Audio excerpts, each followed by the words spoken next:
मला ना या व्हिडिओच्या सुरुवातीला आपल्यापैकी अनेकांना एक आवाहन करायचं आहे की सोशल मीडियावर आपण जर काही टाकत असाल म्हणजे ज्यांनी मतदान केलंय तर त्यांनी थोडंसं आपल्या भावनांना आवर घाला.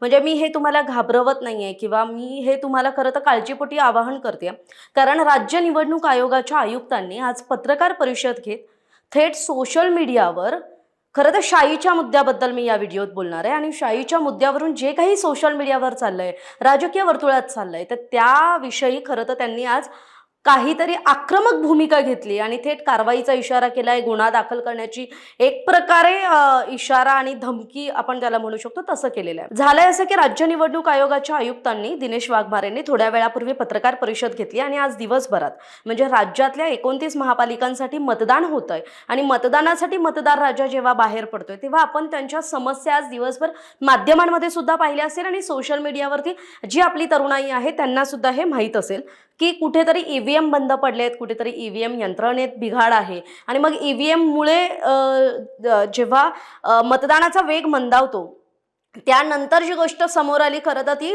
सकाळी 11-11:30च्या सुमारास, ती म्हणजे शाईचा मुद्दा चर्चेत आला.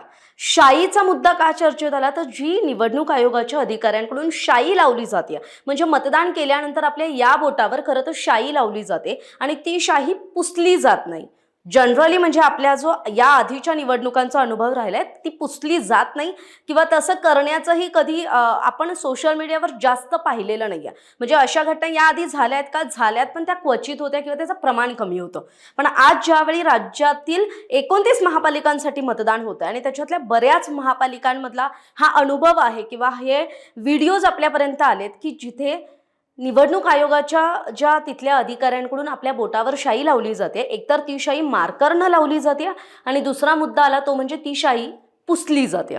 आता पुसली जाते म्हणजे काय होऊ शकतं, यातून दोन एकतर मुद्दे चर्चेत येतात.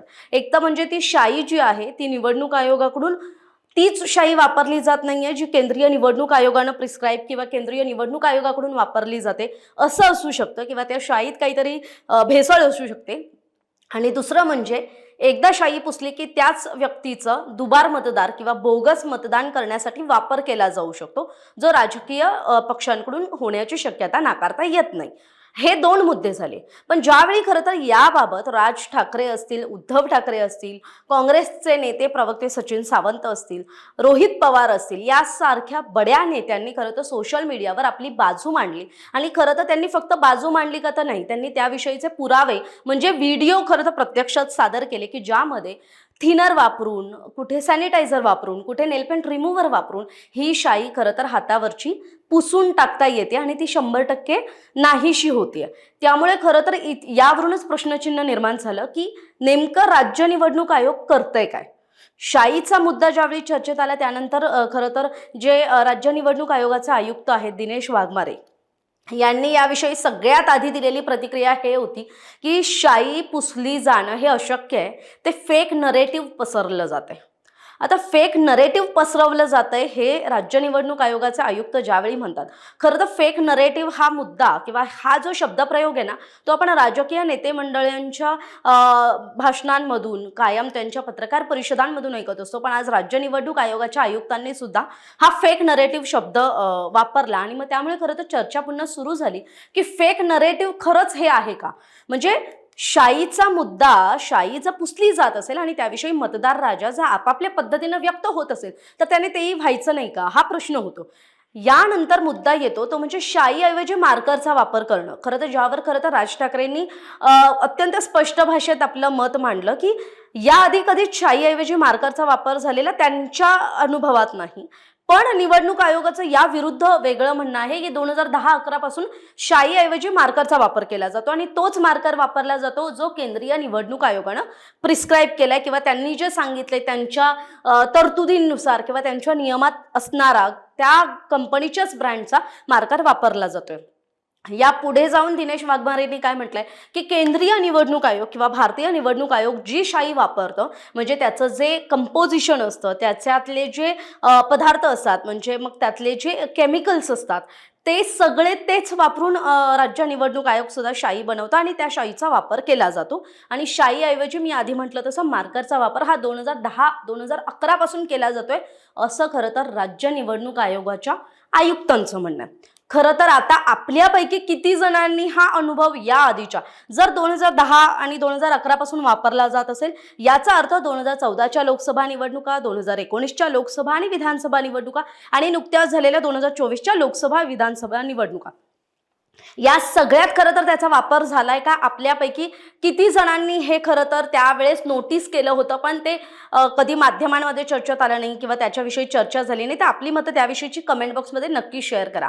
पुढचा मुद्दा येतो तो म्हणजे जे मी म्हटलं की शाईचं कंपोजिशन निवडणूक आयोगानं म्हटलं. यानंतर एक मुद्दा येतो की खरं तर आज राज्य निवडणूक आयोगाच्या आयुक्तांनी आपली बाजू मांडताना त्यांनी स्वतःची जबाबदारी घेणं टाळलेलं दिसलं. म्हणजे काय की त्यांनी असं म्हटलंय की आज जो शाईचा मुद्दा आहे तो शाई पुसलीच जाऊ नये, ही खरं तर सर्वात आधी मतदाराची जबाबदारी आहे. की तुमच्या बोटाला ज्यावेळी शाई लावली जाते त्यावेळेस किमान 10 ते 12 सेकंद लागतात तुम्हाला ती शाई खरं तर जी लिक्विड फॉर्ममध्ये असते ती एकदम घट्ट तुमच्या बोटावर बसावी आणि मग जी पुढे निघणार नाही, अशी ती शाई व्हायला तुम्हाला किमान 10 ते 12 सेकंद लागतात आणि 10 ते 12 सेकंद तुम्ही मतदान केंद्रात असता.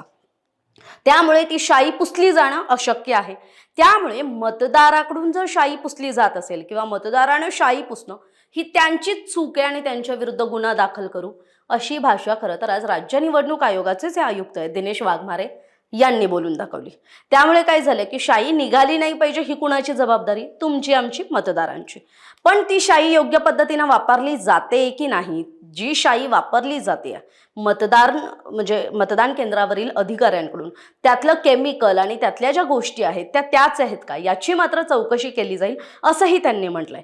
याशिवाय आणखी एक महत्त्वाचा मुद्दा, मी या व्हिडिओच्या सुरुवातीला जे सोशल मीडियावर व्हिडिओ टाकणाऱ्यांना आवाहन केलं होतं त्याचं कारण हेच होतं की सोशल मीडियावर शाई निघत असल्याचे जे व्हिडिओ टाकतायत त्यांच्यावर कारवाईचे आदेश हे दिनेश वाघमारे यांनी दिलेत. याशिवाय मतदारांवर खोटा संदेश पोहोचून संभ्रम निर्माण करणाऱ्या संबंधितांवर ताबडतोब गुन्हा दाखल करू, अशी सुद्धा एक इशारा वजा धमकी आज वाघमारे यांनी दिली आहे.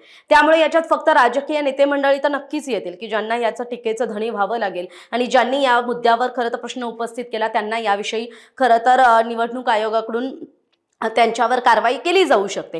पण तुमच्या आमच्यासारखे जे सामान्य मतदार आहेत किंवा जो सामान्य कष्टकरी वर्गातला मतदार आहे, जो खरं तर स्वतःची भूमिका मांडण्यासाठी सोशल मीडियाचा वापर करतो आणि त्याने जर काही असं केलं आणि मग निवडणूक आयोगाकडून काही कारवाई करण्यात आली तर त्याचा मात्र मनस्ताप हा तुम्हा आम्हाला सामान्यांना सहन करावा लागणार आहे. आणि तो जर टाळायचा असेल तर आपल्याला थोडंसं आपल्या भावनांवर आवर घालायला हवा, पण आपण नक्कीच त्यावर व्यक्त झालं पाहिजे.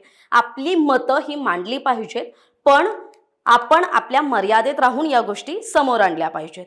दुसरा मुद्दा येतो तो म्हणजे शाईचं केमिकल आणि कंपोजिशन सेम आहे असं त्यांनी म्हटलंय आणि फेक नरेटिव्हसाठी संभ्रम पसरवला जातोय असं निवडणूक आयोगाचे जे आयुक्त आहेत दिनेश वाघमारे यांनी म्हटलंय. यावेळी त्यांनी उदाहरण दाखल काय दिलं की मी स्वतः माझ्यासह आमच्या कार्यालयातील सचिवांनी वगैरे मतदान केलंय, पण आमच्या कुणालाच असा अनुभव आलेला नाहीये. पण आपल्या सोशल मीडियावरती आपण जर सकाळपासून बघत असू तर निवडणूक आयोगाच्या आयुक्तांनी आता जवळपास आता 3:39 झालेत आणि 3 वाजता त्यांनी पत्रकार परिषद घेतली. त्यावेळी त्यांनी असं म्हटलंय, सकाळपासून माझ्याकडे फक्त एकच तक्रार आली आणि त्यावर जे निवडणूक अधिकारी आहेत त्यांनी कारवाई केलेली आहे. पण जर आपण सोशल मीडिया पाहिला, आपण जर माध्यमं पाहिली तर त्याच्यावरती हजारोनं शेकडोनं तक्रारी आहेत, जिथे खरं तर काही ठिकाणी असाही प्रकार समोर आलाय की काही ठिकाणी मतदान केंद्रांवर मतदान झाल्यानंतर बोटावर शाईच लावली जात नाहीये. हाही एक प्रकार आहे जो पनवेल महापालिकेत आपण पाहिला, नवी मुंबई महापालिकेतल्या काही भागांमध्ये मतदान केंद्रांवर दिसून आला. काही ठिकाणी मनसैनिकांनी जो आक्रोश आपला व्यक्त केलेला आहे. त्यामुळे घटना घडतायत का घडतायत, पण यावेळी शाईचा मुद्दा का समोर आलाय, कारण यावेळी त्याचं प्रमाण हे अत्यंत विजिबल आणि ते म्हणजे सोशल मीडियावर सगळीकडे हाच मुद्दा आहे. मग त्या माध्यमात काम करणारे प्रतिनिधी असतो, सामान्य कष्टकरी वर्गातला प्रतिनिधी असतो, IT बॅकग्राऊंडचा कष्टकरी कामगार असो, म्हणजे जे कोणी मतदानासाठी आज घराबाहेर पडलेत त्यांनी जर मतदान केलंय तर त्यांच्या मतदानाची जी निशाणी मांडली जाते बोटावरची शाई, ती कशी काय पुसली जाऊ शकते, हा खरं तर त्यांचा सवाल आहे. कारण तीच त्यांची एक निशाणी असते की आपण मतदान केलंय हे जेव्हा आपण असं बोट करून दाखवतो त्यानंतर मात्र ती काही क्षणात जर पुसली जात असेल, याचा अनुभव हा खरं तर अनेक मतदारांना आज नव्यानं आलेला दिसतोय आणि तेच आपण पाहतोय. आणि आजचं प्रमाण हे इतक्या प्रमाणात आहे की त्यामुळे खरं तर निवडणूक आयोगाला सुद्धा यावर उत्तर द्यावं लागलं. पण निवडणूक आयोगानं खरं तर आपली कुठेही जबाबदारी न म्हणता चोर तो चोर वर शिरजोर अशी जी म्हण असते ना, ती मला वाटतं कुठेतरी यांना लागू होत असावी. कारण एखादी चूक जर यंत्रणेकडून घडली तर ती मान्य करावी आणि आपण पुढे जावं आणि मतदारांना साकडं नक्की घालावं की मतदारांना मतदान करावं. पण जर शाई पुसली जात असेल आणि ती जर पुसून एखादा मतदार दाखवत असेल तर ती त्याचीच चूक आहे, त्याच्यावरच गुन्हा दाखल होणार आणि त्याच्यावरच कारवाई होणार. हे म्हणजे पुन्हा एकदा राजकीय भाषेत सांगायचं झालं तर वर सगळे आपापले निस्तरत राहतील, पण शेवटी बळी कोण पडणार आहे तर तो सामान्य मतदार पडणार आहे. आणि मग तेच आपल्या सगळ्यांना बघायचं आहे. आपण सगळ्यांनी लोकशाहीतला महत्त्वाचा आपला अधिकार आहे मतदान करणं, तो बजावला नक्की पाहिजे. त्यामुळे आता खरं तर राज्य निवडणूक आयोगाच्या आयुक्तांनी जो इशारा दिलाय कारवाईचा, गुन्हा दाखल करण्याचा, त्यामुळे आता आपल्याला हे बघावं लागणार आहे की आज 5:30 वाजता मतदान झाल्यानंतर उद्या खरं तर लगेच मतमोजणी आहे, पण त्या काळात पुढे काही घडामोडी घडतायत का आणि मग निवडणूक आयोगाकडून कुणावर कारवाई केली जाते. जी राजकीय नेते मंडळींची मी नावं घेतली खरं तर ठाकरे बंधू असतील, म्हणजे मुंबई महापालिकेतल्या अनेक ठिकाणी हे जेव्हा प्रश्न समोर आले किंवा शाहीचा मुद्दा समोर आला त्यावेळी सगळ्यात पहिलं राज ठाकरेंनी त्यावर प्रतिक्रिया दिली. त्यांनी निवडणूक आयोगाच्या कारभारावर ताशेरे ओढले. मग उद्धव ठाकरेंनी पत्रकार परिषद घेतली, त्यावर सवाल उपस्थित केले. आदित्य ठाकरेंनी माध्यमांशी मतदानानंतर संवाद साधला, त्यावेळी खरं तर हे मार्करचं डोकं कुणी लावलंय असा सवाल त्यांनी उपस्थित केला. रोहित पवारांनी सुद्धा एक व्हिडिओ शेअर केला आपल्या एक्स या सोशल मीडिया प्लॅटफॉर्मवर असेल. काँग्रेस प्रवक्ते सचिन सावंत आहेत, त्यांनी सुद्धा सांगितलं. राज्य महिला आयोगाच्या अध्यक्ष रुपाली चाकणकर त्यांच्या तर अगदी समोर येऊन एका मतदारानं हे सगळं करून दाखवलं प्रात्यक्षिक. याशिवाय आपण सोशल मीडियावर बघत असाल आपल्यापैकी अनेक जण ते करून दाखवत असतील. त्यामुळे हे सगळं आहे की जे आपल्या डोळ्यात देखत होतंय. म्हणजे असं काही नाहीये की ह्यात खोटं आहे किंवा यात काहीही सत्य किंवा वास्तव नाहीये. हे सगळं डोळ्यासमोर घडतंय. पण अगेन मुद्दा हाच येतो की जबाबदारी कोण घेणार आणि ती जबाबदारी पुन्हा एकदा तुमच्या आमच्या खांद्यावर आहे. सामान्य मतदार म्हणून तुम्हीच त्याला जबाबदार आणि राजकीय पक्ष त्याला जबाबदार आणि त्या पक्षाचे उमेदवार जबाबदार असं राज्य निवडणूक आयोगानं म्हटलंय. तरी आता आपल्याला याविषयी काय वाटतंय आपली मतं कमेंट बॉक्समध्ये कमेंट करून जरूर शेअर करा. धन्यवाद. महाराष्ट्रातील सर्व बातम्यांचे विश्वासार्ह व्यासपीठ सकाळच्या सर्व सोशल मीडिया प्लॅटफॉर्मला लाईक, फॉलो आणि सबस्क्राईब करा. तसंच सर्व नोटिफिकेशनसाठी बेल आयकॉन प्रेस करायला विसरू नका.